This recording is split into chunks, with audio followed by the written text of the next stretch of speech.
Every week, the Payne family cuts straight to the real financial story. The one question, Bob, everyone's asking is, are we in an artificial intelligence bubble? You've been through boom and bust. What do you think? No hype, no myths. Just what actually matters to your money. Does feel very similar to what we experienced in the 90s. Where are we, though? Are we in 1995, 1997, 1999? Listen to the Pain Points of Wealth on the Red Apple Podcast Network. This episode is brought to you by Nespresso. Gift magical mornings with Nespresso Virtuo Pop. Compact and stylish, Virtuo Pop is made to meet every morning coffee craving. From espresso to coffee, hot or iced, at the click of a button. And celebrate the season with Nespresso's limited edition coffee flavors. Sweet almond and hibiscus, cinnamon and candied tamarind, and festive double espresso. Magic in the making. Shop the holiday gift collection exclusively at Nespresso.com. The Dominic Carter Show on the Red Apple Podcast Network. And we start on this Christmas Eve with a programming note, and it's wonderful news as far as I'm concerned. I am with you for the next 2 hours. The next 2 hours, which means that we don't have to rush as much as we normally do. I mean, I can't let you go on forever, but it means that we have extended time to be with each other. So the question that I'm raising this hour, and it's one that's real simple for me, but society-wise, it's just so complicated from the left. Are we ever going to do something with the homeless that are mentally ill? They must be removed from the street for the sake of society. You cannot leave them roaming around, not taking their medication. It's a recipe for a major disaster. Dominic Carter here with you, 800-848-9222. Why do I say this today, Christmas Eve? A 65-year-old woman. You can't even go into Barnes & Noble and just sit down and read a book or look at a magazine. A 65-year-old woman stabbed to death by a mentally ill homeless man as she shopped for Christmas gifts at a Florida Barnes & Noble, according to officials. The woman was reading a magazine at the bookstore in Palm Beach Gardens, Florida, when she was stabbed in the back without warning. Again, 65 years old. The suspect, 40 years old. And he had just came to Florida just days earlier in an affidavit that said that he confessed. And the married shopper cried in an obvious state of shock, quote, "He stabbed me." We'll let you hear a television news account of what happened inside the Barnes & Noble in Palm Beach Gardens, Florida.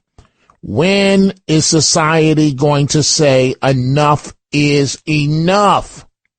Also, wait until you hear what a prominent African-American has to say about Congresswoman Hate, a.k.a. Congresswoman Keisha. Congresswoman Jasmine Crockett of Texas, who is running for Senate. Judge Joe Brown says that her ghetto routine is all an act. We've talked about this, you and I, but the judge, the latest one to sound off on this, and gas prices are coming down while Democrats are still unbelievable in terms of what they're doing. And you got to give President Trump some credit for this. We will deal with all of these issues, and we have plenty of time to chat with each other, and we're going to do exactly that. 800-848-9222. Let's start with the 65-year-old woman. I'm sure that her husband, never thought with her going to Barnes & Noble, that would be the last time he would see her. He thought that his wife was going to read at Barnes & Noble, maybe buy a magazine, maybe buy a book, and then come back home. But it was not to be. This is from a television station in Florida. Well, a horrific crime at a local bookstore just 2 days before Christmas. A man is behind bars accused of murdering a woman inside the Barnes & Noble store on Legacy Avenue in Palm Beach Gardens. You want to go to our CBS Child News reporter Al Peffley. He joins us there from that scene. According to the victim's husband, the woman was here at Barnes & Noble Monday night shopping for Christmas gifts. As she was looking at a magazine, a man came up to her and stabbed her. For violence to occur somewhere like that, for someone to lose their life there, it's shocking. The holiday season marred by tragedy. With Christmas fast approaching this week and people out shopping for gifts, a Barnes & Noble bookstore at Legacy Place in Palm Beach Gardens turned into chaos a few minutes before 8 Monday night when police say a man stabbed a woman and then ran out of the store. Well, I think it's very distressing. I really do. I'm sorry to hear that. I feel a little upset, to say the least.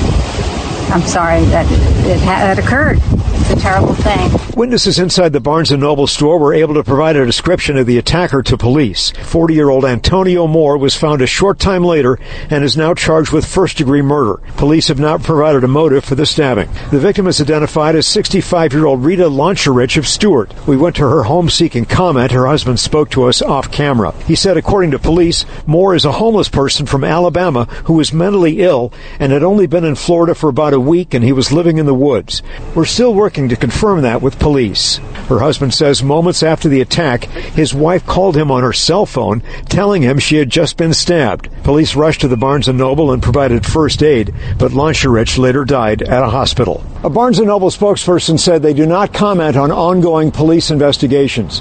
Moore is expected to make his first court appearance on the murder charge Wednesday morning. In Palm Beach Gardens, Al Peffley, CBS 12 News. 65 years old, Christmas shopping, and now she's in the morgue. Homeless man, how long is society going to turn the other way with this horrendous problem? It could be you, me, any of us. She died a horrific way, 65 years into life, for what? 800-848-9222. Congresswoman Jasmine Crockett, Congresswoman Haight, Congresswoman Keisha, Jasmine Crockett, Judge Joe Brown, used to be on television. Lately, he's been saying his mind on a number of issues. For example, like Kamala, sounding off on her. Listen, and we had to beep out a term that he used, referring to Jasmine Crockett. But listen to TV Judge Joe Brown spilling the tea, if you will, on Jasmine Crockett. Jasmine Crockett. How you feel about her? I know you ain't really, seeing eye to eye with her, huh? An idiot. She's an embarrassment. She says all kinds of stupid stuff. She's got a Memphis connection. She went to a private school, college here, Rhodes College, founded by the person that set up apartheid in South Africa 150 years ago. So she went to that elite private school. Then she went to, Thurgood Marshall Law School. She's a fake. She tries to be ghetto, and she's just as boule as she gets. With her wig hat on and her Barnes door-size fake eyelashes, and saying the ignorant stuff she says. I call her Skin Crockett. She wants to be a plantation mammy who is a special category, which is a third floor bed wench. And they have a male and female in the Democratic Party, and she's one of them. Went to Rhodes College, small private college here in Memphis, Tennessee. Well, tell us, Judge, how you really feel about Jasmine Crockett. Folks, we all know it's a show, but it's sad. It's the state of the modern-day Democrat Party. I'm going to say what I say often to my Democrat friends. Get off that plantation. I'm telling you, get off the plantation. So coming up in a few minutes, the mayor of Paterson, New Jersey. I'm scratching my head on this one. You'll hear his words. He declares that Paterson is not an American city, but a Palestinian city. The mayor, I'll let you form your own opinion coming up in a few minutes when you hear the mayor of Paterson, New Jersey, because I almost couldn't believe what I was listening to. Let's start with some of your telephone calls here. Let's begin with John, line 1 in Connecticut. John, what's on your mind? Hey, Dominic, I really appreciate your show. I really enjoy it every day. I just want to comment about taking the homeless people off the street. You know, I had that job. We worked for a volunteer agency. We used to go to the Port Authority bus depot and try to get people to come to our program. We had 100 beds available out on Ward's Island, and they'd get medication, they'd get food, they'd be out of the cold, and they wouldn't do it. They just refused. And the ones that did come in, they'd only last a couple of days, and then they'd run away again because their friends are all on the street. So it's not as easy. Of course, we'd all like that. That's a great idea. Not as easy as it sounds. Well, it's easy, John, if it's court ordered. Therein lies the problem. Yes. Now, I need you to be honest with me. You said you used to work there. So did you have a problem with safety and security? That's the number one issue that homeless people will cite. No, I'm serious as to why they won't stay at a facility.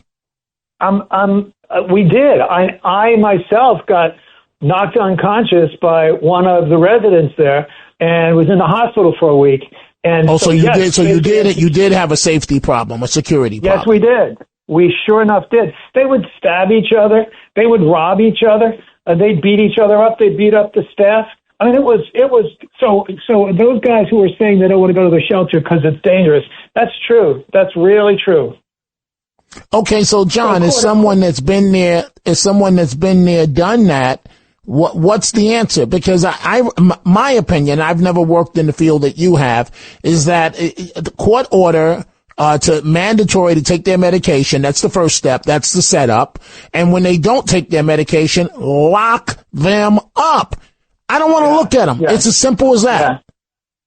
You know, I don't disagree with you on that. I think that may be the only solution, in fact, is have them court ordered. They have to show up. They have to go to a meeting in the morning. They have to take their medications, and then they can. Some of these guys had part-time jobs, so they can go to their job or go see their friends or whatever. But so yeah, court-ordered behavior is a good thing. But you know, the ACLU won't allow that. Absolutely. I was just going to get to their federal lawyers that will run to the federal courts in a New York minute to protect their right to run wild and do whatever they want to do on the street. Yes, sir, and it's inhumane. Letting those people in the freezing cold, hungry and homeless, leaving them on the street, how is that anyone's civil rights? I just don't get it. Yeah, well, you and I strongly agree on that, John. Thank you for the wonderful call. Hey, John, I got to toss to a break. Are you doing anything great tomorrow for Christmas? Yes, sir. We're going to the Rock for their the Rock in Rockefeller Center for their Christmas brunch, and me and my daughter and my friend and her daughter, and it's going to be a good time. Yes, absolutely. That sounds fantastic. Merry Christmas to you and yours. Merry Christmas to you, John. Thank you, folks. It is time for a break. We are coming right back. The Dominic Carter Show. Entertaining and informative on the Red Apple Podcast Network. 65-year-old woman in Florida minding her business in a Barnes & Noble shopping. She's stabbed to death in the back by a homeless individual mentally ill homeless individual who ran out of the store, has been arrested, charged, thank God, with first-degree murder. Let's go back to your telephone calls. Tina, line 3, Long Island. What's on your mind, Tina? Hi, Dominic. I love your show. I listen to it 24/7, it seems like. Thank you. But I'm so glad you're talking about this because I just don't understand why they don't have hospitals. Why did they kick them out? My mother and brother both were diagnosed as schizophrenic. I was from North Carolina, and they have they have hospitals. They put the mentally ill there. They were in there. They got to come home sometimes, if they have somebody to sign them out. But I can't even imagine them on the streets. Tina, you and I have a lot in common, because the moment you just triggered me when you said, as long as somebody had to sign them out, because I didn't know this as a little boy, but I knew my mother had serious mental illness, but I didn't know what it was, chronic paranoid schizophrenia, until I became a grown man and until I started researching her life and I saw the documents like you just referenced where she had to be signed out for a weekend pass to come see me as a little boy. But please continue, Tina. Go ahead. Yeah, same thing here. And my brother, he was, I was away from home at that point, but sometimes he would just get out for some reason, and they would let him out. I guess they thought he was okay, and then he would start shoplifting and get arrested. He'd be sent back. And at one time, they even had a halfway house, like a trailer that he lived in for a while, because I guess he was doing better, but he still had to take medication. And they go off the medication because they don't like the side effects. But exactly.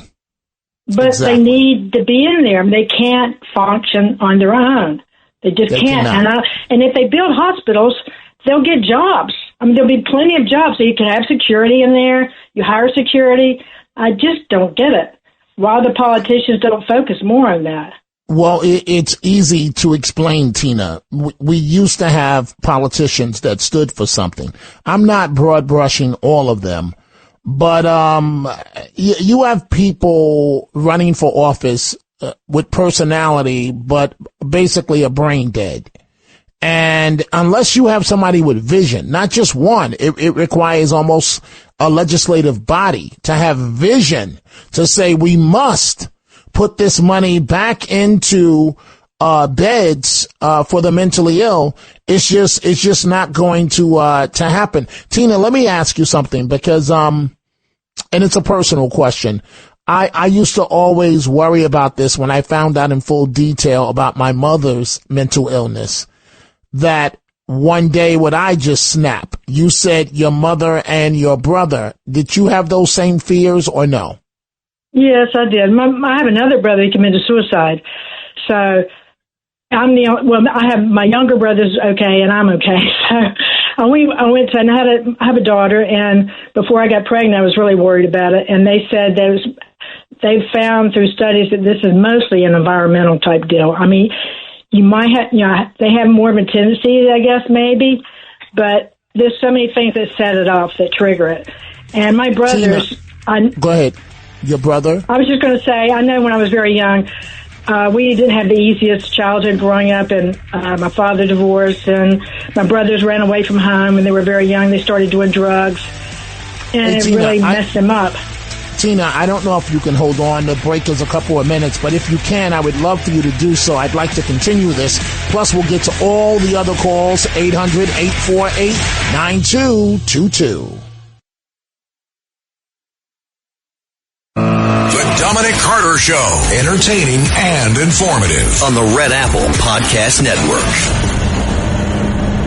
And caller Tina is on the phone from Long Island. Tina just described her mother was a chronic, well, I don't know about chronic, but paranoid schizophrenic, and her brother. Tina, how old were you when you found this out? I don't know. I was very young, because all I remember mostly is her visiting her home from the hospital all through my life, until my father finally remarried when I was in 7th grade, and then we moved. And so then I would just go and visit her in the summers, but because then she was home. She was living with her my grandfather at that point. But she still had to take medication. She knew she did, and she took it all the time, so she was fine. But my brother, he's another issue. He started doing drugs, like I said, very young, and he's just not right. So he's been in the hospital, since he was probably 18. Well, you know, Tina, as I'm listening to you, very similar stories. And after my mother passed away, and I went through her medical records as a journalist, researching for my book. And I got to tell you, one of the things that was really tough for me that I refuse, there's just certain things that a son should never have to do as it relates to their mother. And so as part of my mother's full medical records, all these documents that were sent to me included her GYN records, her gynecological records. And I just couldn't. As a journalist, I should have looked to know everything. But that was the one thing that I could read anything that she did to me.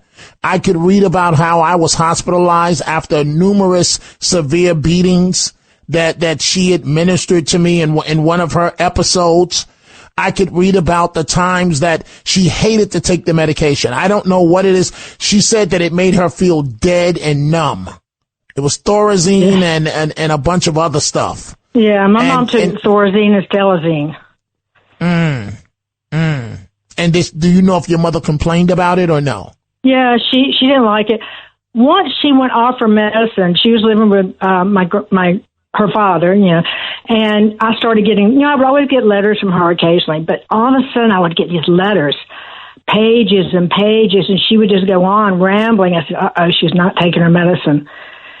And this went on for quite a while, and then finally they put her, at this point she was, I guess, in her 60s, or almost 60, and they put her in a old folks home at this point. And then she was back on her medicine. She was okay.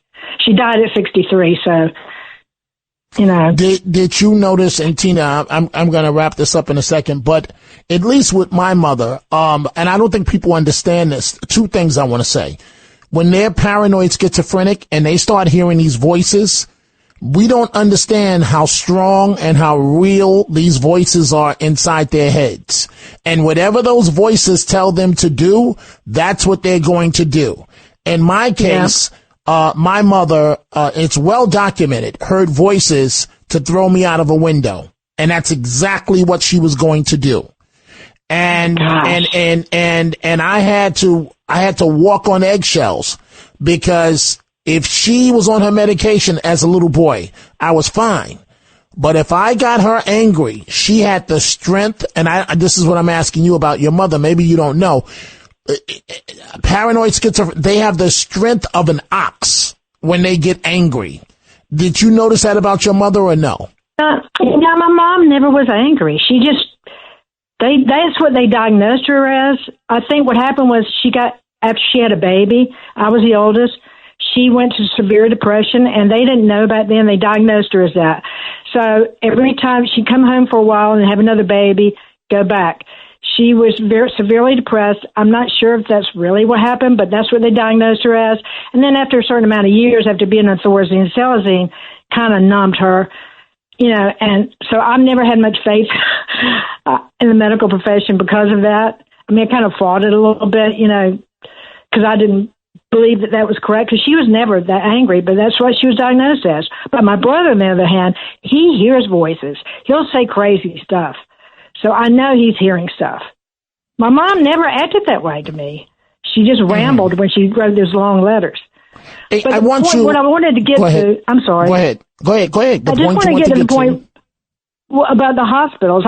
It would be really smart if a politician would build the hospitals and take care of these people, because it would take the danger off the street, and it would keep them safe. And that's what they need. They need to be kept safe. They need a place to stay. And I mean, even if they don't like the side effects, it's just too bad. They got to have it if they're, if they could Tina, get proper. My last question to you. I need you to answer this as a woman, for me, if you can. You're not a doctor. I'm not a doctor. We're not psychiatrists, but I do want to ask you this, and you can answer it better than I can because you're a woman and I'm not. So in my case, based on my mother's, psychiatric records, you mentioned your mother. I think you said about a relationship. I think that's what you just said. But anyway, with my mother, she fell in love. My father, was Jamaican. She fell in love with him. He was dating another woman at the same time that happened to be 15. So he was looking at the possibility of a statutory rape charge. So he ended up being with the other woman. He was dating my mother and the other woman at the same time. He ended up being with the other woman. I ended up being an illegitimate child, and he abandoned me. And that's okay, because I've gone on to great success, and, you know, it's his loss. And the question I'm asking you is this, because I don't think us men get this. Can a man, a man promises a woman, I'm going to marry you, we got to live the world together. In your humble opinion, could that make a woman snap? Because we've heard these stories before, and part of that, but see, in my mother's case, at age 15, she just wouldn't get out of the bathtub and just kept taking baths over and over and over. Could a woman snap for something like that, a relationship? Yes, I think so. Depends on the woman. I mean, how strong they are. I agree with you. I wanted to see what you said, but I definitely agree with you. And it's happened over and over and over. Tina, thank you for being so kind to put your life out there and talk to me about this. And are you doing anything great for Christmas? Just staying home. Yeah, just staying home. My husband, my daughter. We're going to see friends on Christmas Day for dinner. Can you cook? Can you cook, Tina? No, I'm not a great cook. My husband's luckily a great cook, so he does the cooking in the house. I do the cleaning, he does the cooking. All right, fantastic, Tina. Thank you for being such a great sport and sharing this part of your life with me. It's not easy, and thank you for doing so. Tina, you deserve a round of applause. Thank you so much for doing that. So, folks, we are going back to your telephone calls in just a second. Dominic Carter here with you. I have to switch to Paterson, New Jersey. Huh? What is going on in Paterson, New Jersey? The mayor there proudly in front of a crowd declaring that Paterson is not an American city, that it's a Palestinian city. Now, I can't let you hear, because of time constraints, his entire comments, but this is a bit extended. You know, this is not about being Islamophobic, but the last time I checked, this is America. Paterson, New Jersey is an American city. So, Mr. Mayor, what in the hell are you talking about? Assalamu alaikum. Ramadan Mubarak. Paterson is proud to have the largest Muslim population in the state of New Jersey. And we are a better city because Muslims call Paterson home. And as you can see here in South Paterson on Palestine Way, we are proud to light the Hilal, something that has inspired other cities. As a matter of fact, over 50 cities now in this state light the Hilal, and I'd like to think 60, I stand to be corrected, over 60 other municipalities in the state of New Jersey light a Fanus or Halal, and I'd like to think that Paterson has inspired all of these cities and towns. Yalla, Zeku, come on. But I want to brag about Paterson first. Paterson embraces and appreciates Islam.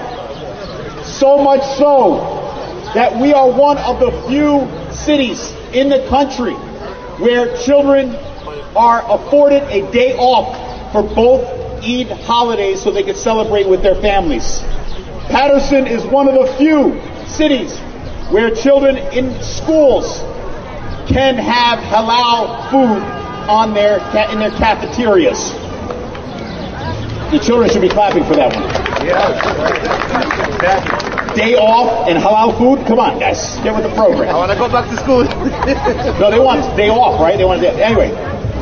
Also, the Adhan, the call to prayer, thanks to the city council and the administration, can be heard in the city of Paterson when it is time to pray. And I also would like to state that since taking office, we opened up the doors of City Hall for the first time in Paterson's history to have a community iftar to break fast in Paterson.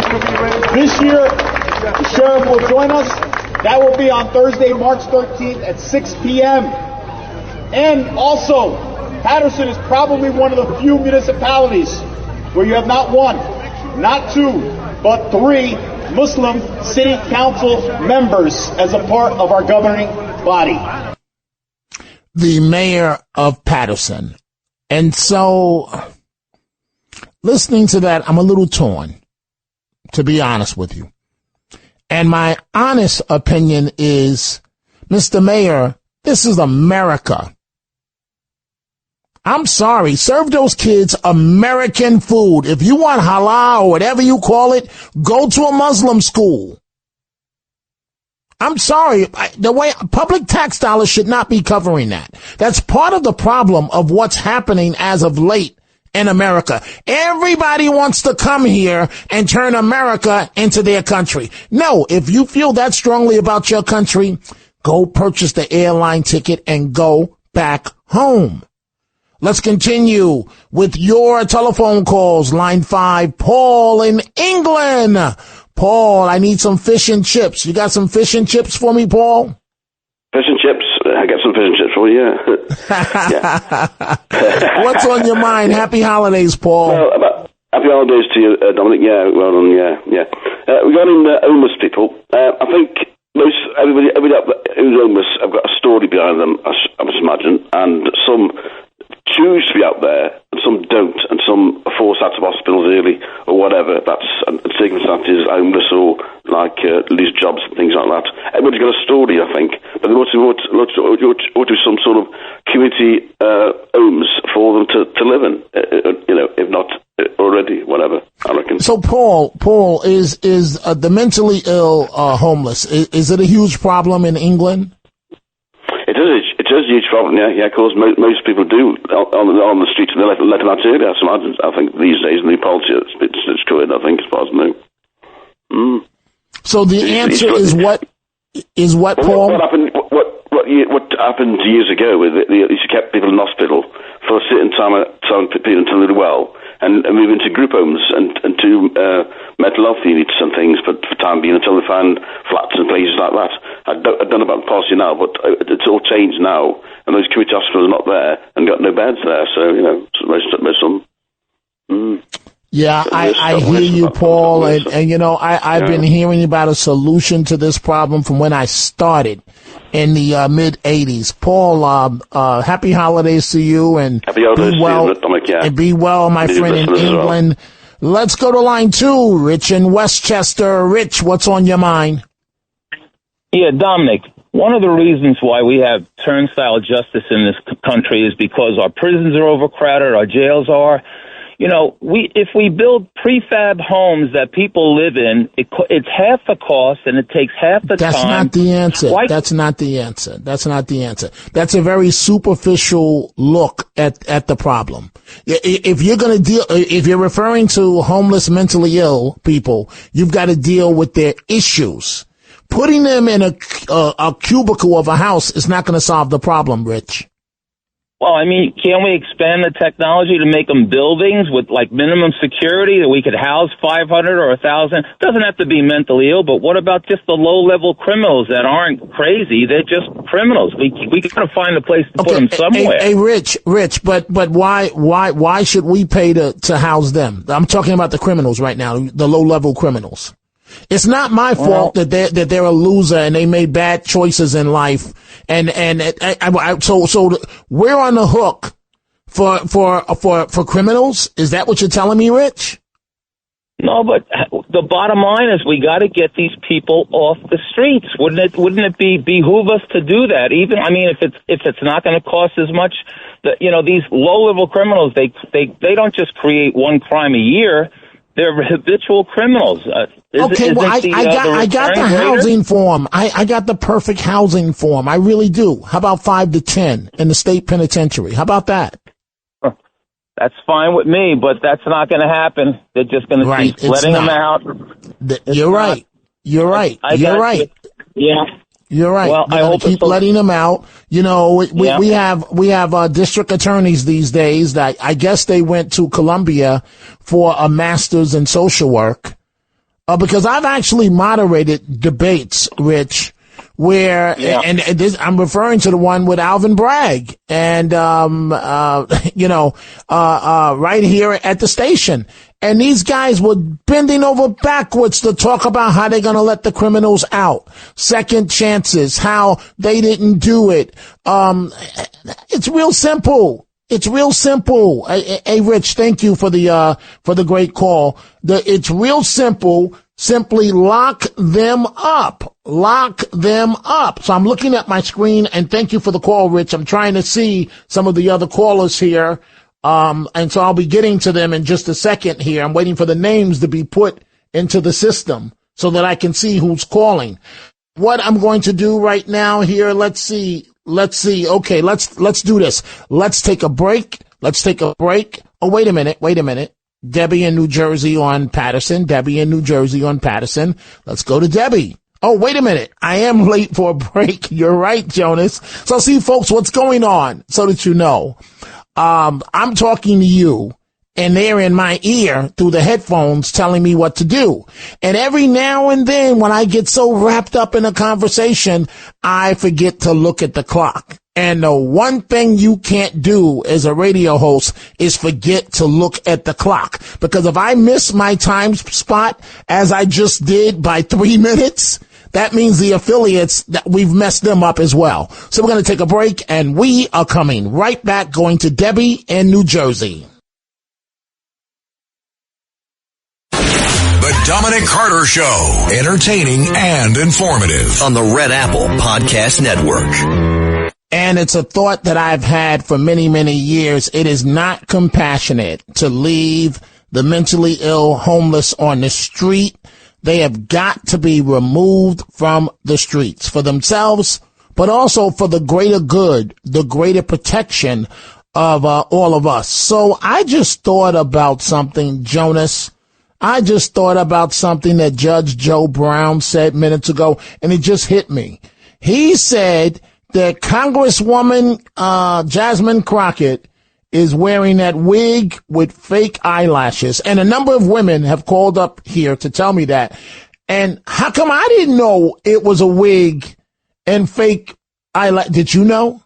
Did you know, Jonas, that she was wearing? I know now because her hair is changed. The hair possibly, yeah. I figured it was. The eyelashes you could tell for sure. Yeah. How can you tell? They're just like extremely long to where you could tell it's not natural. You know, so maybe I'm just not looking hard enough. You know, I'm like, but you know, things are changing. And I don't mean this in any offensive way. You know, we're in a day where, you know, black women have weaves, white women have weaves. You know how many white women I've encountered where they'll tell me this is a weave, you know, or do they say extension or they say add-on or whatever? Extension. That's the trend right now for a lot of women. Trend. So what about us men? I guess there is a thing where you could get like a young hair. Pretty boy. You don't. No. I've seen some wigs. Shoot me now. Shoot me now. You don't want a nice toupee? No. See, you don't have that problem. You know, pretty boy, young guy, you know. 1, 2, 3. You still look sharp, but I'm praying I keep mine. Let's go to Debbie, line 1, New Jersey. Debbie, what's on your mind? Hi, Dominic. Thanks for taking my call. Of course, Debbie. Unfortunately, though, you know what, Debbie? Oh, boy. You know, I want to hold Debbie because she waited so long, and I just looked up at the clock. And, Debbie, we have 15 seconds left in the show. So I'm coming back next hour. Debbie, I just want you to stay on that line because if you hang up, then it's going to be hard to get you back, and I'll take you to the top of the show. Folks, help T2T.org, and that is the Tunnel to Towers Foundation. Thanks for listening to The Dominic Carter Show. You can hear The Dominic Carter Show weekdays at 3 p.m. and Monday through Thursday at midnight and Sunday starting at 11 p.m. on 77 WABC. If you like the podcast, share it with your friends and listen anytime at WABCRadio.com and download the WABC Radio app. Hit that subscribe button on all major podcast platforms. Plus, follow WABC on social, on Instagram, Instagram, TikTok, Facebook, and X. See you next time for a new episode so you never have to wonder, what the heck is going on here? Every week, the Payne family cuts straight to the real financial story. The one question, Bob, everyone's asking is, are we in an artificial intelligence bubble? You've been through boom and bust. What do you think? No hype, no myths. Just what actually matters to your money. Does feel very similar to what we experienced in the 90s. Where are we, though? Are we in 1995, 1997, 1999? Listen to the Pain Points of Wealth on the Red Apple Podcast Network. The answer to lawlessness is lawsuits. The Trump administration is handing over our public lands, letting polluters poison our air and water, and eliminating billions in clean energy funding. Earthjustice is meeting them with lawsuits, and we have more than 150 legal matters already in process. But their attacks are escalating, and so we need to scale up to fight back. Please donate to Earthjustice today.